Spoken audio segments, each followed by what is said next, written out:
Bonjour à tous. Apprendre, réapprendre à vivre nos émotions au lieu de les refouler, au lieu de vouloir les contrôler. Pourquoi c'est si important et pourquoi le refoulement de nos émotions, c'est-à-dire le fait de ne pas vouloir ressentir nos émotions, pourquoi vouloir contrôler nos émotions, ça ne marche pas, ça ne marche vraiment pas longtemps. Alors il faut bien s'entendre, quand on parle d'émotions, on ne parle pas d'étiquetage mental. L'étiquetage mental a sa place, naturellement. Les compréhensions mentales ont leur place, bien évidemment, mais on parle vraiment de la texture, de l'émotion. Et nous avons presque appris, nous sommes presque devenus des experts pour ne pas ressentir quand ça ne va pas. C'est-à-dire de refouler, presque de mépriser, voilà, de vouloir laisser de côté ce courant de vie. On va y revenir, mais ce qui se passe sous les épaules, c'est ça une émotion, hein.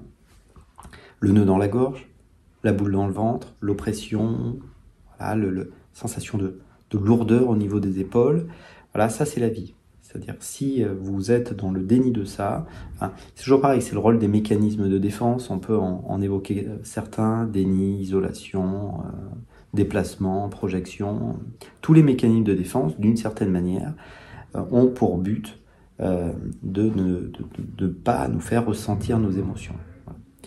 Et ça, c'est terrible parce que ça déplace la problématique. Pourquoi ça déplace la problématique? Parce que quand vous faites ça, vous vous manipulez. Alors qu'il y a quelque chose à écouter. Il y a quand même quelque chose qui a été vécu. Donc, c'est sociétal, hein, bien évidemment.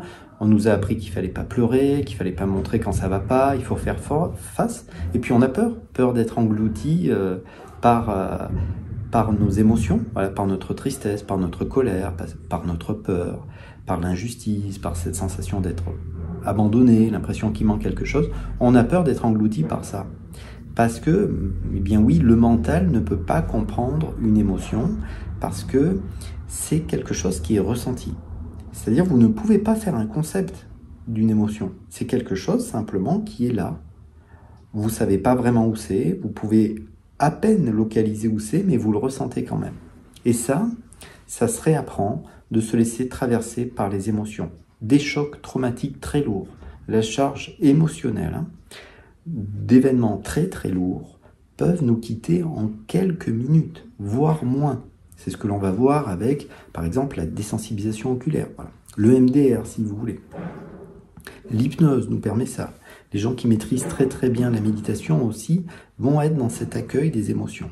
C'est ce qui est proposé parfois au cabinet. Ce réapprentissage, ça paraît très contre-intuitif, parce qu'on a appris exactement l'inverse en famille. C'est de famille. On se bat dans la famille, hein. Nous, on ne montre pas quand ça ne va pas, oui. Mais la problématique, c'est que si vous ne vivez pas vos émotions, vous les renforcez. Et vous risquez de les revivre plus tard. Et je dis vous risquez pour pas dire plus, hein. Pourquoi? De manière très terre à terre. Une émotion, c'est un scientifique qui dirait ça. Vous n'avez pas un scientifique qui ne peut pas dire aujourd'hui que la Terre et tout dans l'univers, c'est de l'énergie.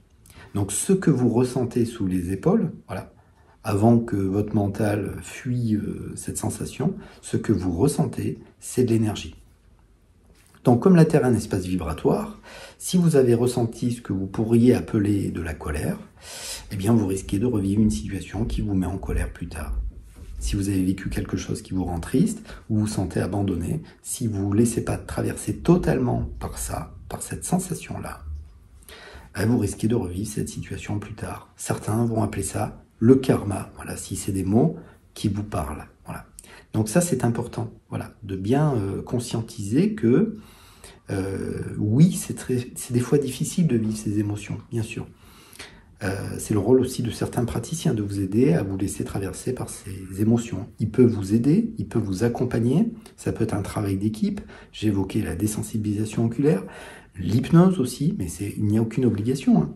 Voilà, c'est toujours important. Parfois, je sais que certaines personnes voudraient venir au cabinet, mais elles ne veulent pas faire d'hypnose. Mais je ne vous emmènerai pas en hypnose, on n'est pas obligé de travailler en hypnose.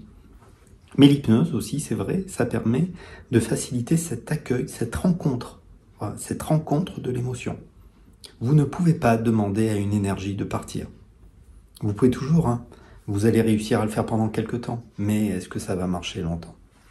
Donc certains d'entre nous, à force de vouloir tout contrôler, contrôler nos émotions, contrôler le fait que ça va pas, de fuir tout de suite, c'est presque un mouvement automatique de fuir ce que l'on ressent, on devient des cocottes minutes et puis ça finit par exploser ou déborder. Donc, il y a quand même, on peut quand même l'évoquer de manière assez honnête, il y a quand même pas mal d'approches qui sont basées sur la prise en compte de l'émotion et la transmutation sur quelque chose de plus constructif, de plus positif. Peut-être que d'être positif, de vouloir transmuter en positif, de raconter quelque chose de positif sur une sensation, une émotion, voilà, sans l'avoir goûté, parce que c'est bien ça dont on parle. La rencontre sensorielle, c'est goûter comment ça se passe dans mon corps. Bien sûr, ça ne parle pas la même langue que le mental, mais on peut tous réapprendre à vivre nos émotions. C'est peut-être, on va dire, la mission d'un praticien, d'une manière générale, d'aider les gens à aller vers l'autonomie. Et peut-être que l'autonomie, ça passe par la rencontre de l'émotion. En tout cas, voilà. Certains d'entre nous, on a l'impression d'avoir tout essayé, sauf peut-être l'essentiel, se rencontrer soi-même. Parce que c'est bien ça dont on parle. C'est-à-dire quand vous rencontrez une sensation, vous vous rencontrez vous-même. Vous rencontrez une partie de vous qui a été blessée.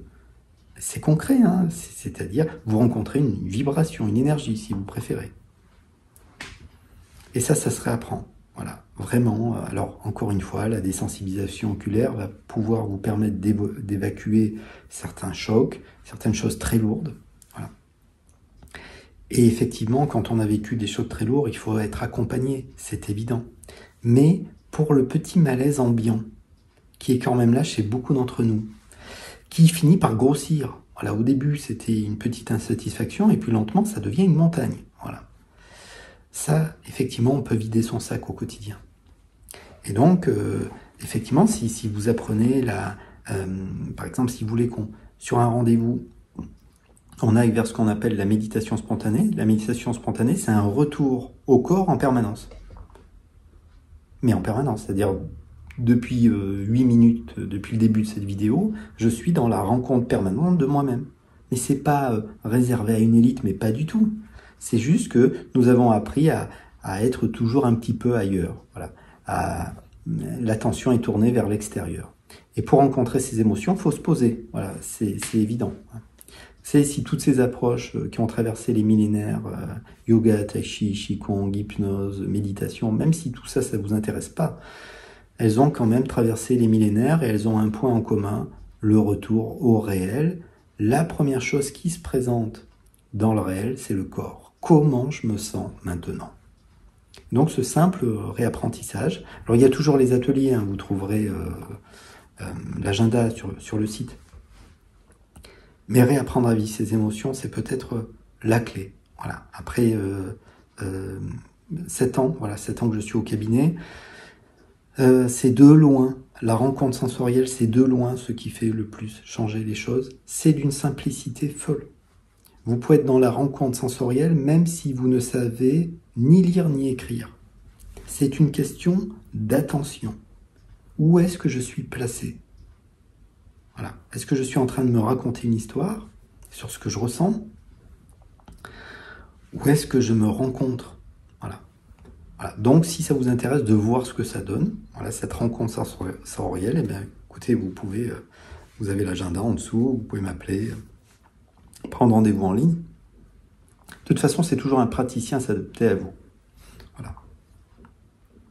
Donc, c'est une proposition, mais c'est vous qui avez les clés. C'est vous qui savez pour vous. Voilà. Donc, le praticien ne vous emmènera encore une fois jamais dans une direction qu'il n'a pas choisie. Voilà, ici s'arrête cette petite vidéo. Prenez soin de vous. Voilà, peut-être à bientôt. Voilà. Au revoir.